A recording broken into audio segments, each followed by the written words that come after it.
नमस्कार दोस्तों और गीता की सीख श्रृंखला में आपका हृदय से स्वागत है।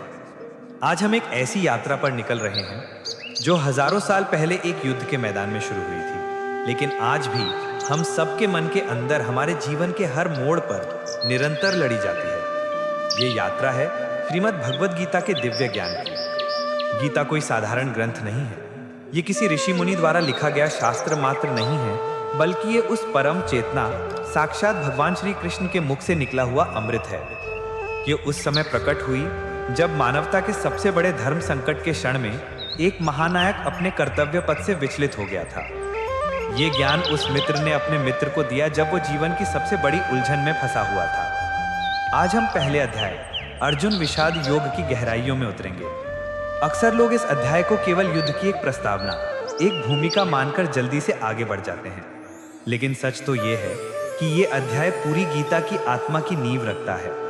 ये हमें उस मानसिक और भावनात्मक भूमि को समझने में मदद करता है जिसमें ज्ञान का बीज अंकुरित हो सकता है। ये अध्याय एक मनोवैज्ञानिक उत्कृष्ट कृति है जो हमें सिखाता है कि जीवन का सबसे बड़ा ज्ञान अक्सर सबसे गहरे विषाद, सबसे बड़ी पीड़ा और संकट के क्षणों में ही मिलता है। तो चलिए समय में पीछे चलते हैं, कुरुक्षेत्र के उस ऐतिहासिक मैदान में, और अर्जुन के नजरिए से उनकी आंखों से इस धर्म संकट को महसूस करने की कोशिश करते हैं। पहला अध्याय पहले श्लोक से शुरू होता है। हस्तिनापुर के भव्य महल में आंखों से ही नहीं बल्कि मोह और अज्ञान से भी अंधे राजा धृतराष्ट्र अपने विशेष सलाहकार संजय से पूछते हैं।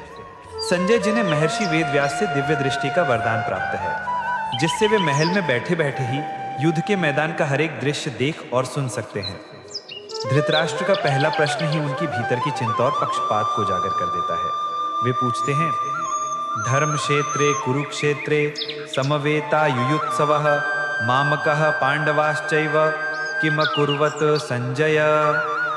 अर्थात, हे संजय, धर्म की भूमि कुरुक्षेत्र में युद्ध की इच्छा से एकत्रित हुए मेरे और पांडु के पुत्रों ने क्या किया। इस एक श्लोक में बहुत गहरे अर्थ छिपे हैं।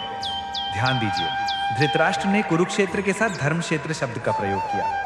कुरुक्षेत्र वह भूमि थी जहां उनके पूर्वज कुरु ने तपस्या की थी, इसलिए ये एक पवित्र भूमि थी, एक धर्म क्षेत्र थी। उन्हें कहीं ना कहीं ये भय था कि इस पवित्र भूमि का प्रभाव युद्ध के परिणाम पर पड़ सकता है। कहीं इस भूमि के प्रभाव से पांडवों को लाभ न मिल जाए, क्योंकि वे धर्म के पक्ष में थे। ये हमारे जीवन का भी सत्य है। हमारा जीवन भी एक कर्म क्षेत्र है, लेकिन जब हम इसे धर्म और नैतिकता के सिद्धांतों पर जीने का प्रयास करते हैं तो यही कर्म क्षेत्र धर्म क्षेत्र बन जाता है। अब धृतराष्ट्र के प्रश्न के दूसरे भाग को देखिए। वे कहते हैं, मामकः पांडवाश्चैव, यानी मेरे पुत्र और पांडु के पुत्र। उन्होंने कौरव और पांडव नहीं कहा, उन्होंने पहले मेरे कहा। यह शब्द मामकः उनकी गहरी आसक्ति और अपनेपन के भाव को दिखाता है। यही वो मोह है जिसने उनकी आंखों पर पट्टी बांध रखी है। वे राजा हैं, उनके लिए सारी प्रजा समान होनी चाहिए थी, लेकिन उनका हृदय मेरा और पराया में बंटा हुआ है। यही मेरा तेरा का भाव ही सारे संघर्षों की जड़ है। और संजय कौन है? संजय केवल एक संदेशवाहक नहीं है, वे हमारे विवेक, हमारी निर्मल और साक्षी बुद्धि के प्रतीक हैं।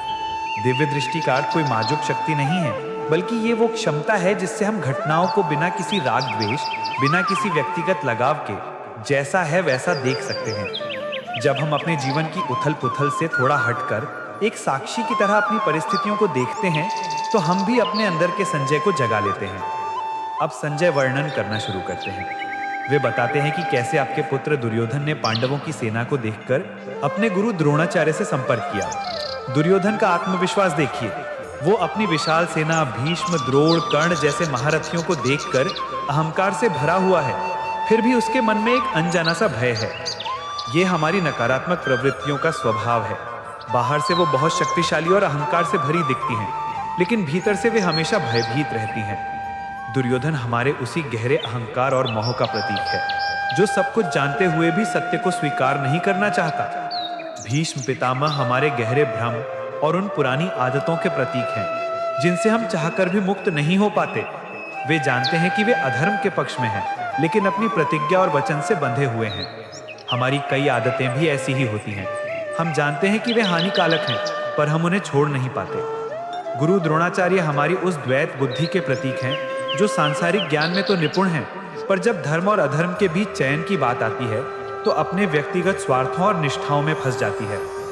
दूसरी ओर पांडवों की सेना है जो संख्या में छोटी है पर धर्म और ईश्वर पर विश्वास से भरी है। युधिष्ठिर धर्म और धैर्य का प्रतीक हैं।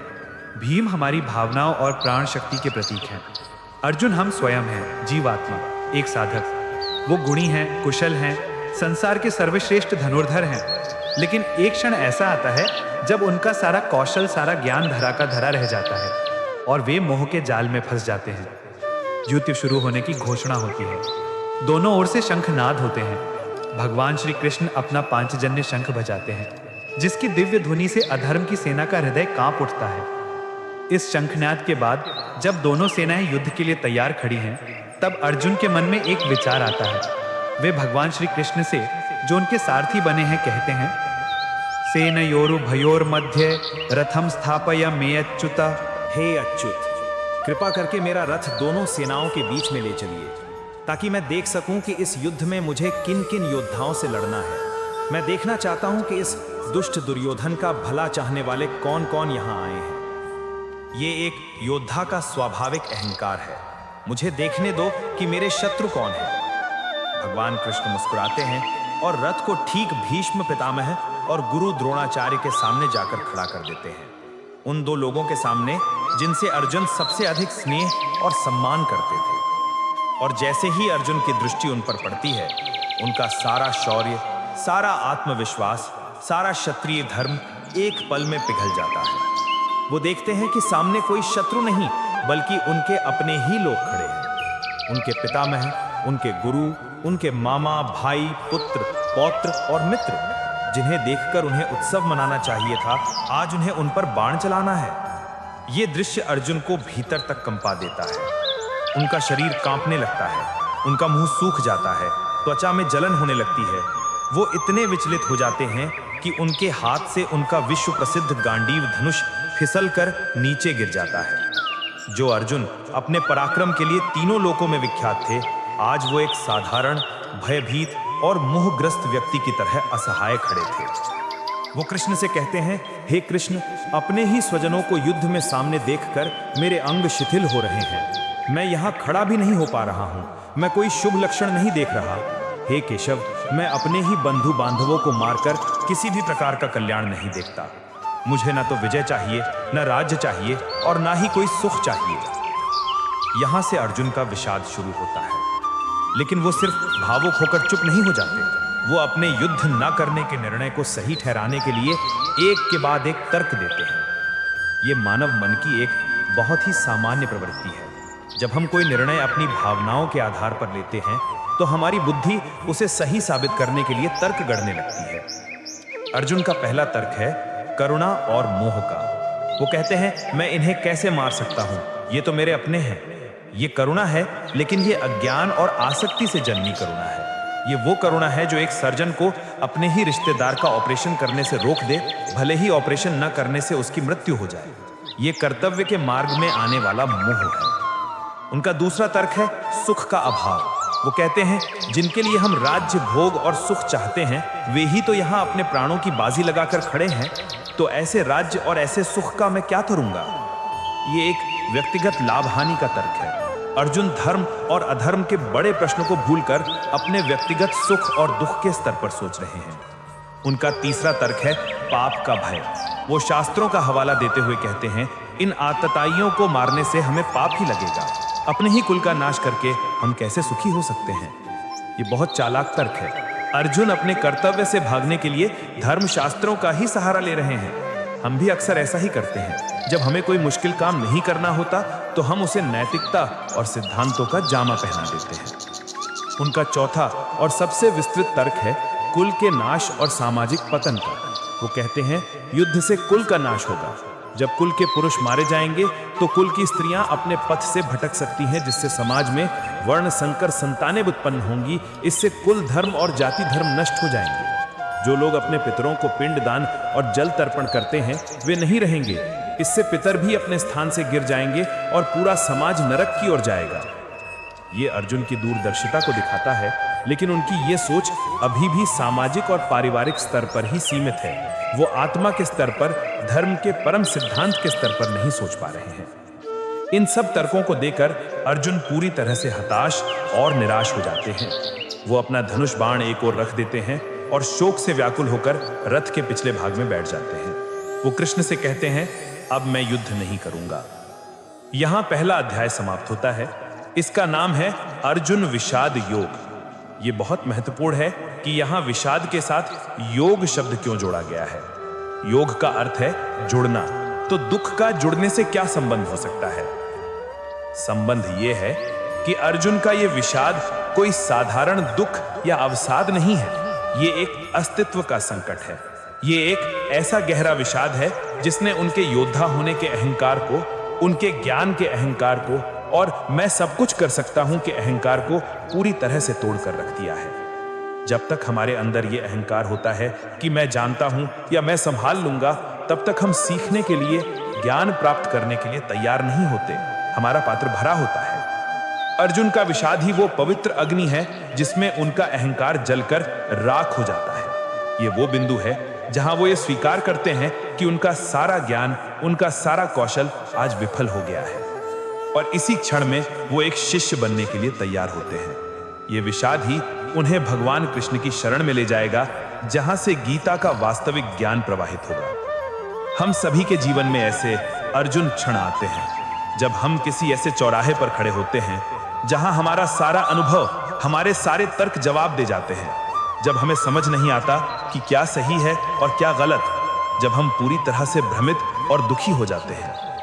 पहला अध्याय हमें सिखाता है कि इस विषाद से, इस गहरे संकट से घबराना नहीं चाहिए। ये एक अवसर है, ये एक संकेत है कि अब हमें बाहरी समाधानों को छोड़कर अपने भीतर झांकने और गहरे सत्य की खोज करने की आवश्यकता है। ये विषाद ही वो द्वार है जिससे होकर हम परमात्मा के ज्ञान तक पहुंच सकते हैं। अर्जुन अब पूरी तरह से टूट चुके हैं और एक शिष्य के भाव में आ चुके हैं। अब उनका पात्र ज्ञान रूपी अमृत को ग्रहण करने के लिए खाली और तैयार है, और यहीं से शुरू होगा गीता का वो अमर उपदेश जो न केवल अर्जुन का बल्कि आने वाली हर पीढ़ी का मार्गदर्शन करेगा। गीता की सीख के आज के इस अंक में इतना ही। अगले अध्याय में हम देखेंगे कि भगवान कृष्ण कैसे अर्जुन के इस विषाद को, इन तर्कों को अपने ज्ञान के प्रकाश से काटते हैं और उन्हें कर्म योग का अद्भुत रहस्य समझाते हैं। अगर आपको श्रीमद् भगवद गीता की ये दिव्य व्याख्या और हमारा ये प्रयास अच्छा लगा हो तो कृपया इस वीडियो को लाइक करके अपना स्नेह और समर्थन अवश्य दें। आपका एक एक लाइक हमें ये प्रेरणा देता है कि हम इस ज्ञान गंगा को और भी भक्तों तक पहुंचाते रहें। हम भगवान श्री कृष्ण से प्रार्थना करते हैं कि आपके इस भक्ति भाव से प्रसन्न होकर वो आपके जीवन के सभी दुखों और कष्टों का नाश करें। भगवान का आशीर्वाद आप सभी भक्तों पर सदा बना रहे। और अब जब अर्जुन पूरी तरह से टूट चुके हैं, उनका गांडीव उनके हाथ से छूट चुका है, तो क्या आप ये जानने के लिए उत्सुक नहीं हैं कि इस गहरे विषाद के बाद क्या हुआ? भगवान कृष्ण ने अपने प्रिय सखा को इस अंधकार से बाहर कैसे निकाला? गीता का वो अमर ज्ञान कैसे प्रकट हुआ जो आज भी हमारा मार्गदर्शन करता है? ये सब जानने के लिए अध्याय 2 देखने के लिए स्क्रीन पर दिख रहे वीडियो पर अभी क्लिक करें और इस दिव्य यात्रा में हमारे साथ आगे बढ़ें। जय श्री कृष्ण।